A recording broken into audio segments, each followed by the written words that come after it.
Finally today, oil from agriculture in a story that dates back 5,000 years.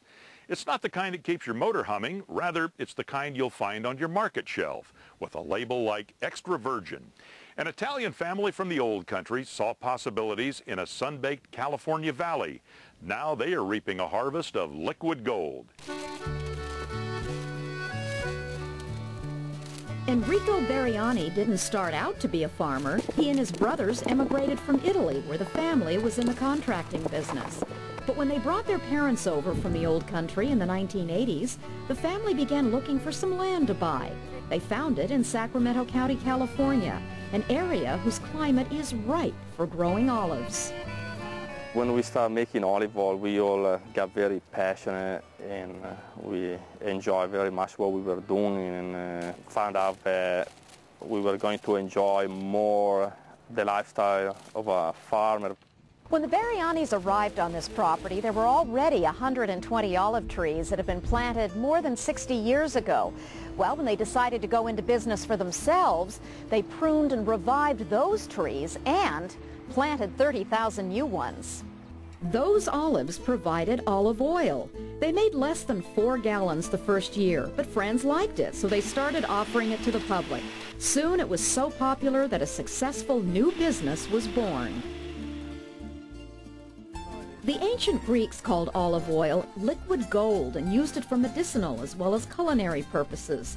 The olive tree was a symbol of abundance and glory. It is mentioned in the Bible and was first cultivated in the Middle East some 5,000 years ago. Just hours after the olives are harvested, the Barianis use this huge stone press to crush the olives into paste, which is pressed into oil. The oil is left unfiltered, keeping the nutrients intact. This first pressing produces the EVOO, or extra virgin olive oil.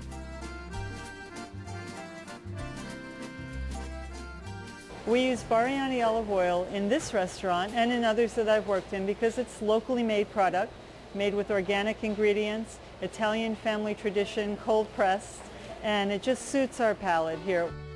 California's 6,000 acres of olive oil trees account for almost all of the olive oil produced in the United States, some 383,000 gallons in 2005.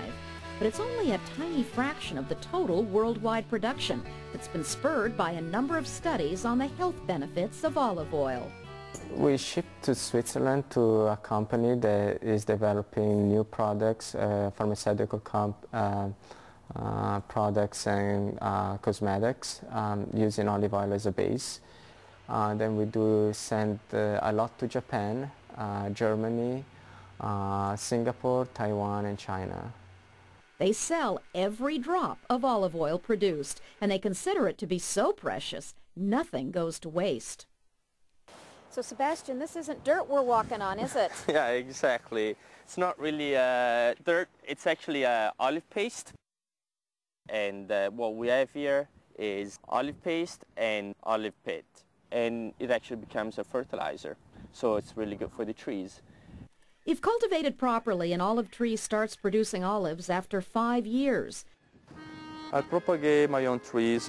I do my cuttings from our orchards, and then from there I do the transplanting into the different pots and then back again into the field.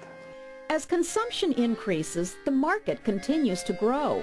In addition to oil produced in this country, $500 million of olive oil was imported in 2004. And if you're wondering who uses the most olive oil, well, it's not the Italians as it turns out, but the Greeks. The people of Greece consume, on average, 7 gallons of olive oil per person per year. Perhaps that's a goal worth striving for, given the benefits of olive oil. And that'll do it for all of us here at America's Heartland. Thanks for watching. I'm Paul Ryan, and we hope to see you next time.